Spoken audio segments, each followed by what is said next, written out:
Good morning বন্ধুরা। দেখো সকাল থেকে তো প্রচুর বৃষ্টি হচ্ছে, পুরো চারিদিকে জলে জল। এখন আপাতত একটু বৃষ্টিটা কমেছে। এই যে পুরো চারিদিকে জল ভর্তি হয়ে গেছে। এই যে এখন আপাতত একটু বৃষ্টিটা কমেছে। তো মাছ গেছিলো মাছ ধরতে, মানে পুকুরে চিংড়ি মাছ ধরতে গেছিলো। তো চিংড়ি মাছ ধরে নিয়ে এসছে। চলো চিংড়ি মাছগুলো ধুয়ে কেটে রেডি করে নিয়ে তারপরে আসছি। এই যে চিংড়ি মাছ ধরে রেখে দিয়ে আবার এই যে ছিপ ফেলছে মা বসে বসে। ছিপ ফেলে বড় মাছ ধরবে, কারণ মাছ কিছু পড়েনি, শুধু চিংড়ি পড়েছে। তাই আবার মাছ ধরার জন্য এই যে ছিপ ফেলছে।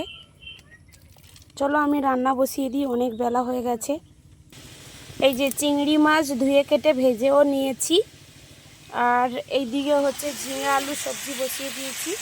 এতে দুটো চিংড়ি দিয়ে তরকারি করব, আর একটু চিংড়ি দিয়ে টক হবে, আর চিচিঙ্গে ভাজা হবে।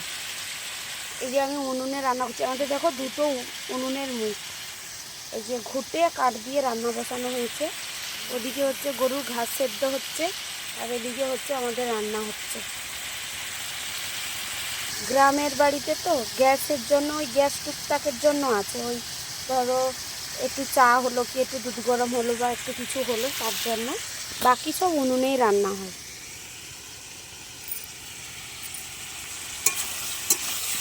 আর উনুনে রান্না না জলদি জলদি হয়, দেখবেন গ্যাসে রান্না করলে অনেক টাইম লেগে যায়, কিন্তু উনুনে রান্না করলে ঝটপট হয়ে যায়। আরও তো দুটো উনুনে দুদিকে বসিয়ে দিলে আরও তাড়াতাড়ি হয়ে যায়। চলো রান্নাটা করে নিয়ে তারপরে আসছি। এই যে আমরা খেতে বসে গেছি। এই যে চিংড়ি দিয়ে যে ঝিঙে আলু দিয়ে একটা তরকারি হয়েছে, এতে কিন্তু গুঁড়ো লঙ্কা দিইনি, এটা কাঁচা লঙ্কার তরকারি।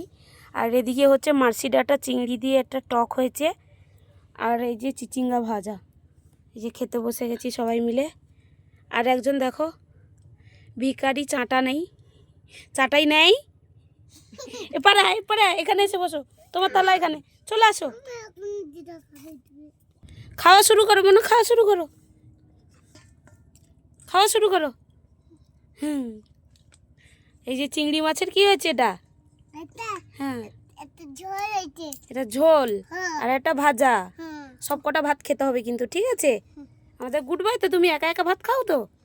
হ্যাঁ টাটা, টাটা বলো।